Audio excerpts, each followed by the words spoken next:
hello लोगोफोर बड' जब enough' YouTube चेनेलाव बरायबाय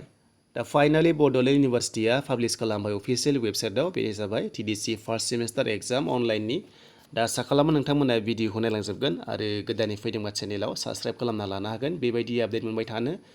दा आनजादनि अफिसियेल नटिस होबाय नोंथांमोना एग्जाम प्रग्रामखौ डाउनलड खालामना लानो हासिगोन दा बेखायनो जों थांसै फैदो गोबाव खालामला अफिसियेल वेबसाइटआव दा अफिसियेल वेबसाइटआव फैबाय दा जों गिबियाव नायग्रोनोसै BA BC खौ नायग्रोनोसै बेयाव आङो डाउनलड खालामसै नोंथांमोनाबो डाउनलड खालामना नायनो हागोन दा नैबे जाबाय लोगोफोर एग्जामिनेशन प्रग्राम दा बेयाव दङ रेगुलार एरियार बेटारमेन्ट दा गासैबो होनो मोनगोन बेनिफ्राय नायदो बेयाव माखासे टाइमनि खोथा दङ दा एग्जामा स्टार्ट जासिगोन 2 सेप्तेम्बर दा फुंनि टाइमा लोगोफोर 9 AM निफ्राय जागायगोन 10:30 सिम आरो बेलासिनिया 1 PM निफ्राय लानानै 2:30 PM सिम जागोन दा बेयाव नुनो मोनदों फ्राय मेक्सिमाम फुङावनो जागोन एग्जामा बेनिफ्राय नोंथांमोना साबजेक्टखौ बासिदो बेयाव बेलासियाव दङ दा 20 सेप्तेम्बराव जोबगोन बेनिया दा बेनिफ्राय नोंथांमोनना माखासे गाइडलाइन्स बेयाव नुनो मोनदों प्रेक्टिकेल एग्जामा उनाव जागोन थ' बेखायनो नोंथांमोना भिजिट खालामबाय था अफिसियेल वेबसाइटआव दा कलेज लेभेलनिफ्राय होगोन नोंथांमोना बेखौ कन्टेक्ट खालामबाय थानो हागोन आरो SOPआ मोजाङै मोजां थागोन SOPखौ फल' खालामनांगोन आरो एग्जामनि मार्क्सआ 80 60 50 थागोन बेनिफ्राय आरो 40निबो थागोन दा नोंथांमोना बेखौ नायना लादो बेनिफ्राय नोंथांमोना सम सम भिजिट खालामबाय थानांगौ होनना बुंदों अफिसियेल वेबसाइटआव माबा मोनसे नङा मोनसे होनो हागौ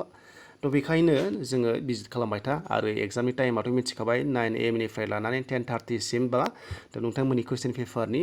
थ' बेयाव पर्टेल एबा वेबसाइटनिफ्राय नोंथांमोना डाउनलड खालामनो हागोन 8:50 निफ्राय आरो नोंथांमोना साबमिट खालामनाया जाहैबाय 10:30 निफ्राय लानानै 11:15 सिम बे समाव नोंथांमोना एन्सार स्क्रिप्ट आपल'ड खालामनो हागोन आरो बेलासिनिखौ आपल'ड खालामनाया 2:30 निफ्राय 3:15 सिम आरो कुइसन पेपार डाउनलड खालामनाया 12:50 निफ्राय नोंथांमोना हागोन आरो 10 मिनिट सिगां एग्जामनि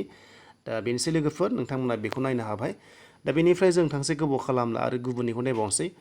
दा जों बेक थांनोसै दा बेक थांनाय लोगो लोगो जों नायनोसै बिकमखौ थ' जोङो बिकमखौ नायग्रोनोसै बेयाव आरो BBA दंबावो दा जोङो बिकमखौ बेयाव डाउनलड खालामसै नोंथांमोनाबो डाउनलड खालामना नायनो हागोन दा फाइनालि बिकमनिबो दा बेयाव दङ रेगुलार एरियार बेटारमेन्ट आरो एग्जामा नोंथांमोनाबो 2 सेप्तेम्बराव जागोन दा गासैबो गाइडलाइन्स एखेयानो कुइसन पेपार डाउनलड खालामनाया दा नोंथांमोनाबो बेखौ डाउनलड खालामना लादो दा नै फुंनि एग्जामा नोंथांमोना 9 AM निफ्राय 10:30 सिम नुनो मोनदों आरो पेपार नोंथांमोना वेबसाइट एबा पर्टेलनिफ्राय नोंथांमोना मोनगोन कुइसन पेपारखौ 8:50 निफ्राय आरो साबमिट खालामनाया एखेयानो गासैबो टाइमा 10:30 निफ्राय 11:15 सिम दा नोंथांमोना WhatsApp ग्रुप एबा नोंथांमोना मोनसे लिंक मोननो हागौ बेनिफ्राय नोंथांमोना कुइसन पेपारखौ डाउनलड खालामनो हागोन आरो साबमिट खालामनो हागोन दा बेनिफ्राय जों नोंथांमोना साबमिट खालामनो हाया स्क्रिनशट खालामथार माबा जुदि प्रब्लेम जायोबा उनाव नोंथांमोना मोजाङै मोजां माने साबमिट खालामनो हानाय बायदि दा बेनिफ्राय जोङो BBA खौ नायनोसै फार्स्ट सेमिस्टार बेबो दा जों बेयाव डाउनलड खालामबाय दा नोंथांमोनाबो डाउनलड खालामनो हागोन दा एग्जामा 2 सेप्तेम्बराव जागोन टाइमानो एखेयानो दङ लोगोफोर नोंथांमोना बेयाव नायदो थ' गासैबो एखेयानो नोंथांमोना फल' खालामदो SOPनि गाइडलाइन्सखौ बेनिफ्राय नोंथांमोना दानिया नायनानै मोजां मोनदोंबा लाइक खालामनो दाबाव आरो गोदानै फैदोंबा चेनेलाव साबस्क्राइब खालामना लानो दाबाव